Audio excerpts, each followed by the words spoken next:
Hey everybody, this is my first meta update for 7.28. It's been out for about 2 or 3 days now. I've been spamming some heroes that I thought were pretty good. Some of them worked out, some of them didn't. And this video is basically just going to be highlighting who I believe to be heroes you should at least give a shot in 7.28, who I believe will be some of the most powerful heroes in the meta. Banana slam jam. So starting with carries, the two carries I've loved the most, at least new this patch, are Wraith King as well as Monkey King. So Wraith King was given CK's crit. It made his laning stage much more reliable, and it made it such that basically you do the same thing you used to, but since you get kind of kited anyway, for whatever reason, his crit from CK feels much better on Wraith King than it did on CK.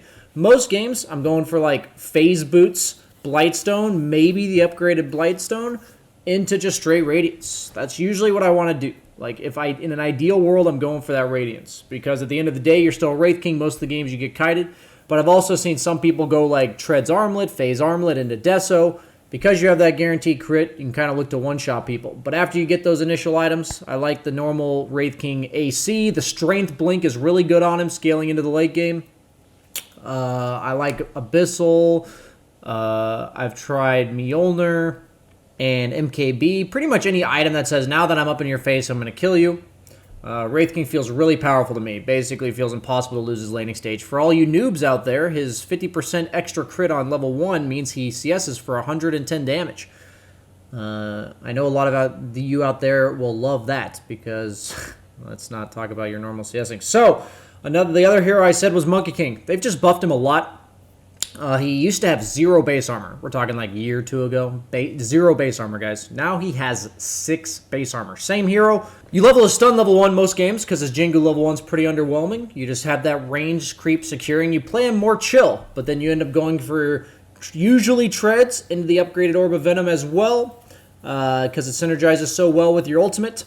And then there's a lot of different builds you can go. I've seen Deso. I've seen Maelstrom. I've seen Battle Fury. Most builds have Ags in them, but the real game breaker for Monkey King has been his Ag Shard. I think that's the biggest deal for him.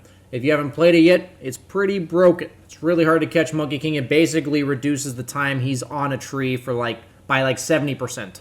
So the time it takes him to travel around the map, as well as the time it takes him to jump off the tree, so if they see you, it's almost impossible to catch you, is just so much lower, so much faster when it comes to going around the map. So I love Monkey King a lot. A hero that I haven't gotten to try, but I've played against a lot, is Jug. It feels like his Ag Shard is quite powerful as well. I feel like his laning stage isn't quite as reliable as the other two, but I am looking forward to myself trying out Jug, and it has felt quite hard to play against. Another hero I've tried and seen as well is Ursa. It feels like a lot of people are going for the Brown Boots Battle Fury, as well as just kind of playing the standard Ursa, but I really like the Brown Boots Battle Fury into Phase BKB. It seems really powerful right now. Just buffing up these level 1 heroes, like their level 1 skills, has been a big part of these heroes. Like Wraith King's crit gave him a strong level 1. Monkey King's base armor makes him way stronger level 1. Ursa got a 1-point wonder in his Q nowadays. I think you go more so like maybe 2 points in your Earth Shock, but then you just max out the overpower. Also, Phantom Lancer, I think, is making a strong comeback. They've basically just buffed him a shit ton. A lot of quality of life stuff for Phantom Lancer. It's mainly on his 3rd spell. And then I think he was pretty good last patch, but the problem was heroes like Sven being very popular made it so PL wasn't the ideal carry. Also, last patch, MKB and Mask of Madness were the 2 best items for carries. And right now, since those items got nerfed and all these stat items did not, PL goes up in value a lot, I believe. Heroes like Faceless Void, who used to just like kill you in Chrono, used to be really good against you. I think PL is only really bad against all the Radiance builders. I think Radiance, because of the fact that Ancients are now farmable with Radiance, has been a huge buff to Radiance. Like doing Ancient stacks with a Radiance on Wraith King has felt really good. This is something that changes the meta for carries a lot. So keep that in mind when you're playing your games. When it comes to heroes that are not in the carry role, Puck has felt insanely broken. I've only played against it a couple times, but the new Ag Shard, being able to check for wards as well as the early damage buffs on her nukes, has felt very hard to play against. Storm Spirit seems really strong with the Bloodstone rework and as well as the Ag Shard for him.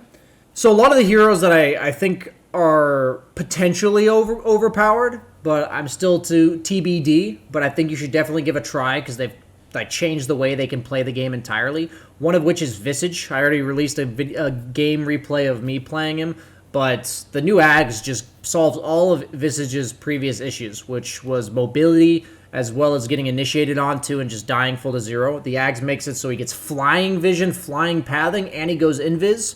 So it's pretty insane game changer for Visage.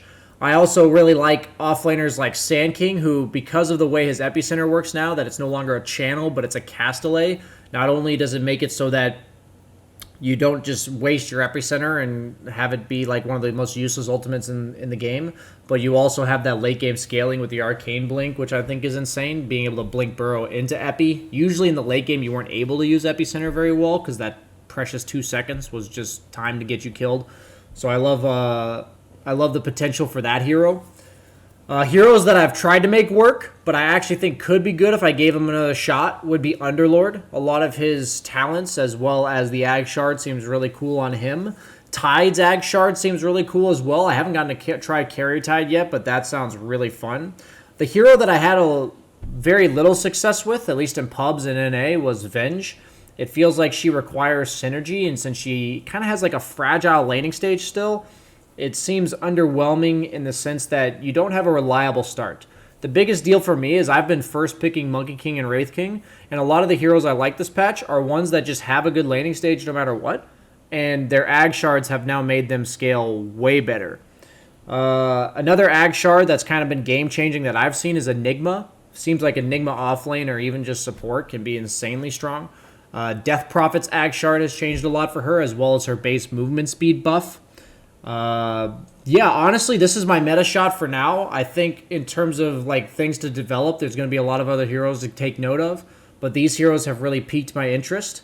And the ones I've been personally spamming the most are Monkey King and Wraith King. In every game, even if I lose, it's usually because either I played them suboptimally because I'm still learning, or because it just feels like, you know, it was a rough game. You can't win every game. The heroes always feel powerful, and when I first pick them and they still have impact, it's a strong sign of the fact that the heroes at least have a really reliable laning stage. So at that point, you can just pick them, third, fourth, fifth in games where not only is their laning stage good, but they're also good against, the heroes in the game. So yeah, I hope you guys enjoyed this meta snapshot. I'll be doing this more. I'll also be looking to release some tier lists. If you like this kind of thing, please, like, comment, subscribe. Tell me that you like it. That's the best way for me to know. Viewership tells me a lot too, but this is the kind of stuff I plan to be doing every few days for 7.28, kind of keep you guys posted on anything I've learned. So a lot of these are going to be like kind of a series, it's going to be going from one video to the next. So anything that's in this video, I'll kind of be feeding off of for the next one. So make sure you check them all out if you want the full picture. And thanks for watching, guys, and I'll keep you guys posted. Nailed it!